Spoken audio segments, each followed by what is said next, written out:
In today's video, I'm going to be walking you guys through how to set up and use the tap and chip card reader, which is one of Shopify's POS card readers.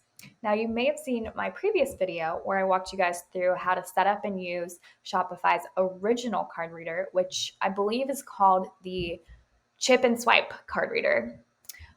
If you are using that device and looking for how to set it up, I will link to that video in the description bar down below, because today we are focusing on the tap and chip card reader. So let's get started. What you want to do first is, of course, make sure that both either your iPad or your phone, whatever you're using, is charged, as well as the actual card reader. Once they're charged, you're going to log into the Shopify POS app, and to connect your device, you're going to click on this More button, and then you're going to click on Connectivity. And from Connectivity, you will want to click on the Setup Hardware button, and then you're going to select Card Reader as the hardware type, and then you're going to select the device. So today we are looking at the tap and chip option. And from there, it's going to scan for your card reader. Mine's actually already connected. So I'm just walking you guys through this as an example. I'm going to click cancel, but it should be pretty self-explanatory to finish connecting it.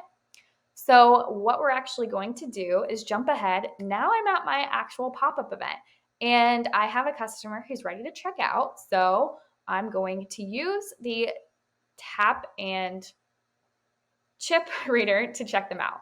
So I'm logging into the Shopify POS app. Of course, you don't need to see my actual password.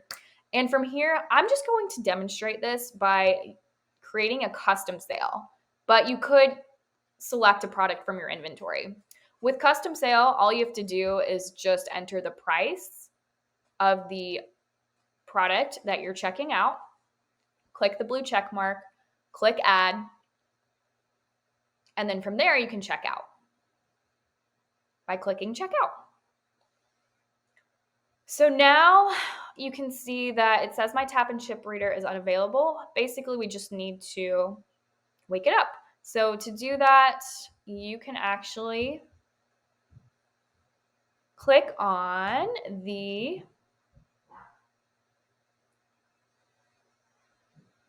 Connect Again button.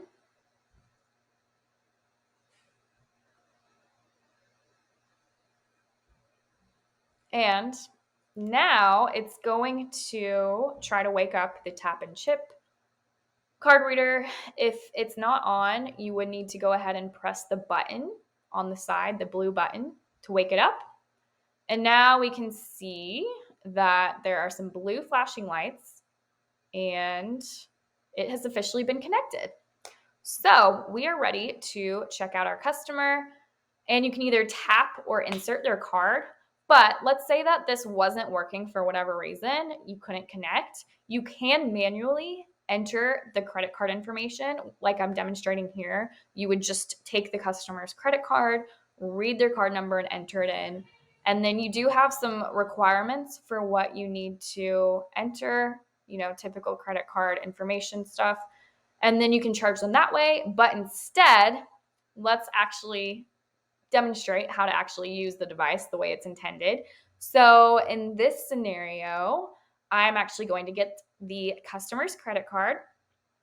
So here I'm tapping the credit card. I did block out the credit card because you don't need to see the customer's credit card information, obviously.